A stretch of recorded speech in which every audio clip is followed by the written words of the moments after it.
Bagaimana sih ingin merangsang syahwat istrinya tersebut sampai istrinya tersebut banjir deh kali ya. Sampai istrinya misalkan banjir deh lah seperti itu ya bahasanya ya, dengan air yang cukup banyak, ataupun bisa dimaknai juga dengan air nutfahnya yang bisa dikatakan keluarnya itu tidak hanya cukup satu kali, mungkin berkali-kali.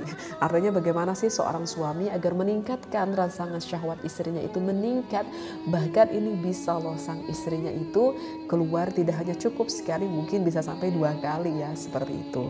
Maka di sini ada 2 doa, yang mana 2 doa ini yang cukup salaf, yang bisa dikatakan cukup populer lah kalau kurang paham. Maka untuk doa yang pertama itu juga pernah saya terangkan di pembahasan sebelumnya, yaitu Allahumma qawwi dzakari fa inna fihi salahan li ahli.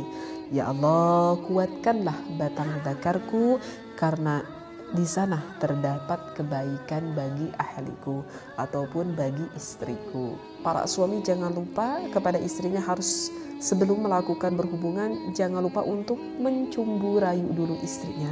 Jangan lupa mengecup istrinya. Mengecup apa aja yang disenangi istrinya. Dan ini yang kemungkinan yang banyak dilakukan oleh para suami, wasu'alu. Sang suami itu tidak bertanya kepada istrinya. Harus bertanya kepada istrinya dari anggota tubuh manakah yang diharapkan oleh istrinya. Dan sentuhan.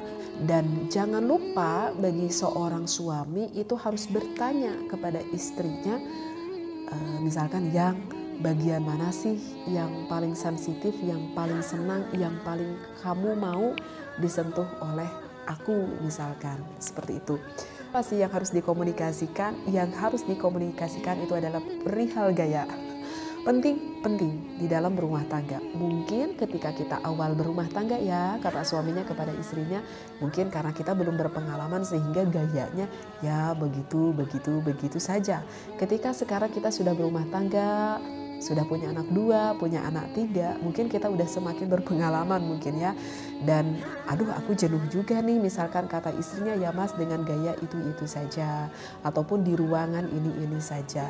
Maka boleh berimajinasi, maka boleh sang suami dan istrinya berkomunikasi yang baik, mencari gaya-gaya yang baru. Kecuali memang gaya yang diharamkan oleh Allah, yang penting masuklah kepada lubang yang benar, tidak boleh memasuki lubang yang belakang ataupun memasuki kepada lubang istrinya ketika sedang haid. Hanya itu aja sih yang diharamkan. Selain dari itu dihalalkan. Jadi kalian itu mau gaya apa saja itu sebetulnya dihalalkan oleh Allah Subhanahu wa taala. Dan itu adalah trik ataupun tips yang ketiga yang disampaikan oleh ulama. Jangan lupa seorang suami untuk menyentuh istrinya. Bagian apa sih yang harus disentuh oleh suami kepada istrinya? Maaf sekali, ini bahasa di dalam kitab fikihnya seperti ini. Maaf sekali dengan bahasa harus menyentuh kedua puting yang dimiliki di bagian dada sang istrinya. Min khilalil jima'i, di sela-sela ketika melakukan berhubungan biologis tersebut. Bisyaklit tabaduli, dengan model bergantian, maka kau akan menemui istrimu yang begitu bergelora. Untuk yang keempat, jangan lupa bagi seorang suami ketika melakukan hubungan biologis tersebut, jangan sampai sang suami melupakan pada bagian dadanya dan juga pada bagian bokong yang dimiliki oleh istrinya. Karena apa? Karena memang maaf banget bahasa di dalam referensi kita juga, karena di bagian puting yang dimiliki oleh istri tersebut itu sangat besar sekali rangsangannya di sana, karena memang banyak sekali syaraf-syaraf yang tersimpan di sana. Maka itu jika para suami lebih spesifik ketika melakukan berhubungan, ketika gelora sang istrinya sudah meningkat syahwatnya, dimainkan di bagian dada istrinya tersebut, itu akan lebih memudahkan sekali semakin memuncaknya gairah istrinya.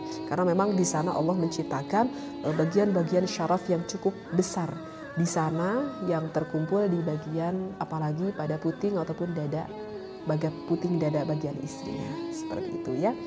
Jadi ini adalah ada 4 trik ataupun ada 4 tips yang saya bacakan di dalam Asrarul Jima bagi seorang suami yang ingin sekali menyenangkan istrinya, sehingga ketika sudah melakukan berhubungan dengan sang suaminya, sang istrinya tidak akan mengalami kekecewaan dikarenakan misal ya, kecewa karena apa ya, misal dikarenakan sang istrinya itu tidak sampai inzal, istrinya itu tidak sampai keluar menuju kepada puncak kenikmatan tersebut. Oleh itu, ini adalah ilmu yang khusus sebetulnya bagi seorang suami yang diperuntukkan bagi yang ingin menyenangkan istrinya.